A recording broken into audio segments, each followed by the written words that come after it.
Êtes-vous au cœur de votre alliance, sentant parfois le poids du silence remplacer la douceur des conversations d'antan? Les jours se suivent, remplis de responsabilités et de routines. Et peut-être avez-vous l'impression que la connexion vibrante qui vous unissait s'est érodée, laissant place à une distance invisible, mais bien réelle. Des fissures apparaissent, non pas par de grands drames, mais par de petites déceptions accumulées. Des mots non dits, des blessures qui n'ont jamais vraiment guéri. Vous vous regardez peut-être, vous et votre conjoint, et vous vous demandez « Où est passée la joie ?» Comment sommes-nous devenus deux étrangers partageant le même toit? Cette douleur, ce sentiment de solitude au sein même de l'union la plus intime, est une épreuve profonde. Comment reconstruire un pont quand le fossé semble si large? Comment raviver une flamme qui semble n'être plus qu'une faible braise? La réponse ne se trouve pas uniquement dans les efforts humains, car la force humaine a ses limites. La réponse se trouve en invitant le troisième fil, le plus solide de tous, au centre de votre corde. Elle se trouve dans un dialogue profond et sincère avec celui qui a institué le mariage. Il existe une prière, un chemin spirituel, pour inviter le maître architecte à venir réparer, restaurer et renforcer les fondations de votre alliance. Dans les instants qui suivent, je vous invite à faire ce pas de foi. Ensemble, nous allons prier pour que Dieu transforme la survie en une alliance florissante et la distance en une intimité renouvelée. Avant de présenter nos cœurs à Dieu, il est essentiel de saisir une vérité fondamentale. Le mariage, dans sa conception divine, n'est pas simplement un contrat social ou un arrangement romantique. C'est une alliance sacrée, un reflet terrestre de l'amour indéfectible du Christ pour son Église.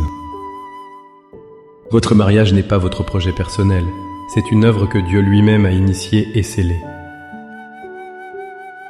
La parole de Dieu nous le rappelle dès le commencement, dans le livre de la Genèse, chapitre 2, verset 24. C'est pourquoi l'homme quittera son père et sa mère et s'attachera à sa femme, et ils deviendront une seule chair. Cette notion de « une seule chair » est bien plus profonde qu'une simple union physique.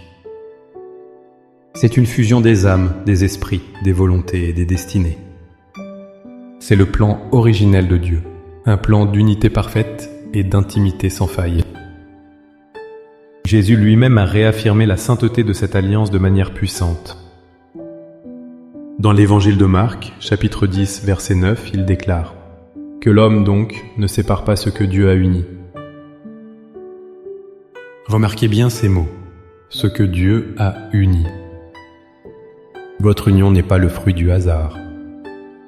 C'est une construction divine. Cette parole n'est pas seulement une interdiction, c'est avant tout une promesse de protection.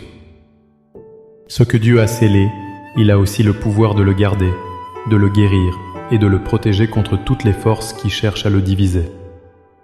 Ainsi, notre prière aujourd'hui n'est pas une supplication désespérée pour réparer quelque chose de brisé. C'est un acte de foi pour réclamer l'héritage divin de notre mariage. Nous ne venons pas demander à Dieu de créer une solution, mais de restaurer son plan originel dans notre vie de couple. Nous nous approchons de lui pour qu'il réaligne nos cœurs sur sa volonté parfaite pour notre alliance. Maintenant, fortifiés par cette vérité que votre mariage est une institution divine et sacrée, élevons nos cœurs ensemble. Trouvez un lieu de calme. Que votre esprit s'apaise. Laissez ces mots devenir le souffle de votre propre esprit. La prière sincère de votre cœur pour votre précieuse alliance. Père éternel, architecte de l'amour et gardien des alliances, nous venons devant toi, non pas comme deux individus séparés, mais comme une seule chair que tu as miraculeusement unie. Nous nous présentons humblement à ton trône de grâce, reconnaissant que notre alliance, ton œuvre sainte, porte les cicatrices de nos faiblesses, le poids des silences et les blessures de nos mots. Nous venons te soumettre notre mariage dans son entièreté, avec ses joies passées et ses luttes présentes. Seigneur, je dépose à tes pieds tout fardeau qui alourdit notre union. Je renonce à l'amertume et au ressentiment que j'ai pu nourrir dans mon cœur. Je me libère de l'orgueil qui m'empêche de pardonner comme tu m'as pardonné et qui me pousse à vouloir avoir toujours raison. je dépose la liste des torts, des déceptions et des attentes non comblées.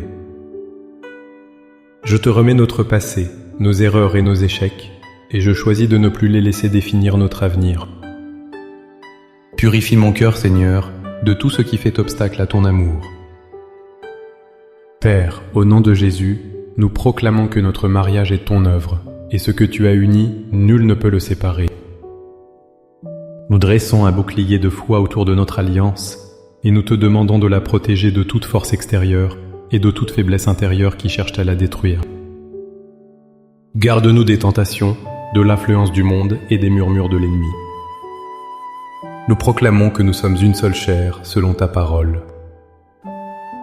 Père, nous te prions de démolir tous les murs de silence, d'incompréhension et de froideur qui se sont érigés entre nous.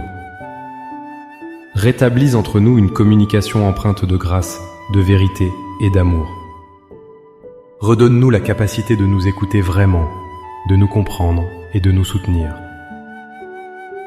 Ravive la flamme de la tendresse, de l'affection et de l'intimité spirituelle, émotionnelle et physique. Nous proclamons que l'amour du Christ pour l'Église est notre modèle. Seigneur Jésus, apprends-nous à aimer comme tu aimes. Remplis mon cœur d'un amour patient et bon, d'un amour qui n'est pas envieux, qui ne se vante pas et ne s'enfle pas d'orgueil. Donne-moi la grâce de pardonner 70 fois 7 fois, la force de supporter les faiblesses de l'autre et la sagesse de croire le meilleur. Aide-nous à nous servir mutuellement avec humilité et à faire passer les besoins de l'autre avant les nôtres. Nous te demandons, Saint-Esprit, de venir verser ton baume guérisseur sur toutes les blessures de notre histoire commune. Là où il y a eu trahison, apporte la restauration de la confiance. Là où il y a eu des paroles dures, apporte la guérison des cœurs. Brise les chaînes des schémas destructeurs et des cycles de conflits. Révèle-nous à nouveau le but que tu as pour notre union, une vision commune qui nous unira et nous portera en avant. Par la foi, nous recevons ta guérison et ta restauration. Nous accueillons une nouvelle saison pour notre mariage, une saison de croissance, de pardon et d'amour renouvelé. Nous ne sommes plus des partenaires en survie, mais des alliés qui prospèrent sous ta bénédiction. Merci Père, car tu es le Dieu qui fait toutes choses nouvelles. Nous plaçons notre alliance entre tes mains puissantes et aimantes. Au nom puissant et unificateur de Jésus. Amen. Cette prière n'est pas une fin, mais un commencement. C'est la réouverture d'un dialogue avec Dieu au sujet de votre bien le plus précieux. Le voyage de la restauration est un cheminement quotidien. Chaque jour est une nouvelle opportunité de choisir le pardon, de pratiquer la patience et d'inviter activement la présence de Dieu dans vos interactions. Soyez encouragés, car vous ne combattez pas seuls pour votre mariage. Le Créateur de l'Alliance combat avec vous. Si cette prière a touché votre cœur et vous a donné de l'espoir, n'hésitez pas à aimer cette vidéo et à vous abonner pour continuer à nourrir votre foi avec nous. Pensez aussi à la partager. Vous ne savez jamais quel couple autour de vous mène ce combat en silence et a besoin d'entendre que la restauration est possible. Pour sceller votre engagement devant Dieu et affirmer votre pas de foi, écrivez dans les commentaires « Seigneur, je combats pour mon alliance ». Chaque commentaire est une déclaration de foi, une graine d'espoir plantée pour votre avenir. Que le Seigneur bénisse votre union, qu'il la protège et la fasse fleurir au-delà de vos espérances.